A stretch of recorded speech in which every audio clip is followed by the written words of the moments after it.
ఇక్కడ చూడండి లక్కీ అన్నం అంతా పడేసింది. సాయి అట్లా కూర్చుంటే పోయి బ్రతిమాలుతుంది. వద్దు ఇక నువ్వు అది క్లీన్ చేసి వచ్చి నా దగ్గరకు వచ్చి మాట్లాడవద్దు. ఎందుకు ఆడుకుంటా మొత్తం అన్నం అంతా పడేసింది. క్లీన్ చెప్పు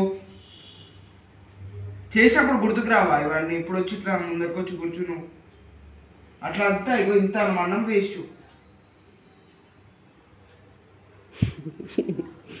వద్దు వద్దు వద్దు వద్దు వద్దు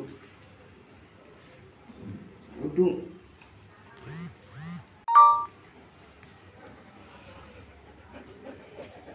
ఏమంటున్నాడు అన్నయ్య? అన్నయ్య ఏమంటున్నాడు తల్లి? అన్నయ్య ఏమంటున్నా చూసుకుంటారా నీకు? చూడు అన్నం అంతా ఎట్ట పడేచ్చినావు చూడు. మరి అంత అన్నం పడేచ్చినావు, అన్నం అంతా పడేచ్చినావు. అట్ట పడేయద్దు కదమ్మా చిన్న తల్లి.